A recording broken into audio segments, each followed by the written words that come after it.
नमस्कार दोस्तों। आज हम चर्चा करेंगे हिंदू राष्ट्र के बारे में।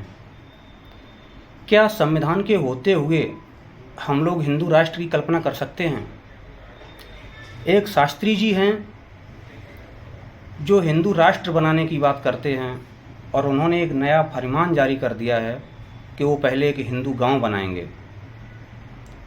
आप चर्चा से समझ ही गए होंगे कि मैं धीरेंद्र शास्त्री की बात कर रहा हूँ। दोस्तों,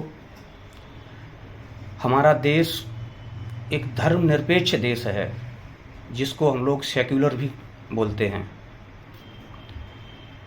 हिंदू राष्ट्र बनाने से या हिंदू राष्ट्र बनने से हम लोगों को क्या फ़ायदा होगा? हम लगातार देख रहे हैं कि आज हमारे देश में संविधान लागू है। देश आज़ाद हुए 75 साल हो चुके हैं, फिर भी लोगों की धारणा नहीं बदली है। लोग अभी भी छुआछूत का भेदभाव बराबर समाज में जारी रखे हुए हैं। तो आप बताइए, जब हिंदू राष्ट्र बनेगा तो उसका क्या प्रभाव हमारे समाज पर पड़ेगा?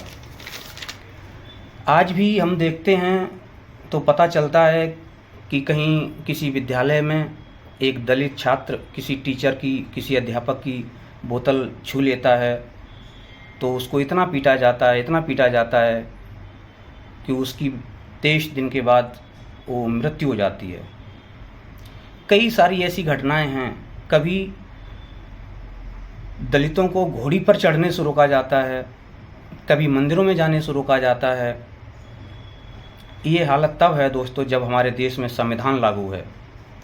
सोचिए, आप कल्पना कीजिए कि जब संविधान नहीं रहेगा, हिंदू राष्ट्र बनेगा, मनुस्मृति को फिर से लागू किया जाएगा, तो हमारे देश की क्या स्थिति होगी? हम लोग हिंदू राष्ट्र के बारे में कभी कल्पना भी नहीं कर सकते हैं, क्योंकि जिस देश में संविधान के होते हुए भी हम लोगों को बराबरी का अधिकार नहीं मिल रहा है, हम अपनी आवाज़ को नहीं उठा सकते हैं, तो सोचिए जब हिंदू राष्ट्र बनेगा, मनुस्मृति जब लागू होगी, तो हम लोगों की क्या स्थिति होगी?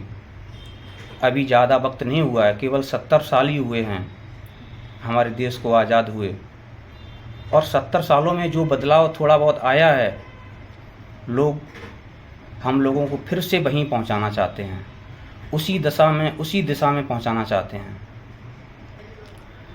दोस्तों, ये कौन लोग हैं जो कोई कहता है कि मैं मुसलमानों को ख़त्म कर दूंगा, कोई कहता है कि मैं हिंदू राष्ट्र बना दूंगा,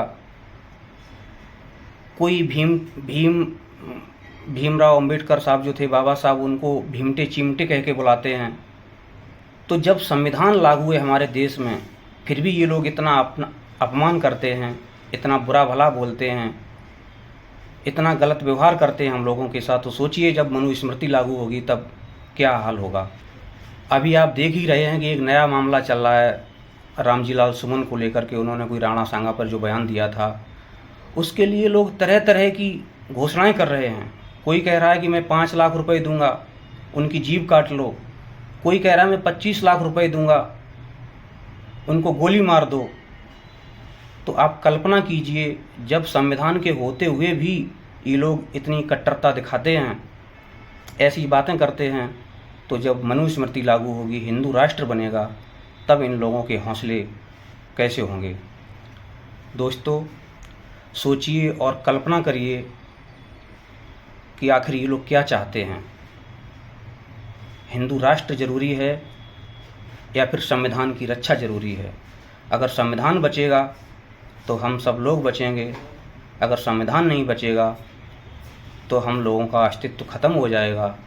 हिंदू राष्ट्र बनेगा तो ये रूढ़वादी जो परंपराएं संविधान लागू होने से पहले जो देश में प्रचलित थीं, वही प्रथाएं फिर से लागू होंगी। हम लोगों को सताया जाएगा, परेशान किया जाएगा और हमारे साथ दुर्व्यवहार किया जाएगा।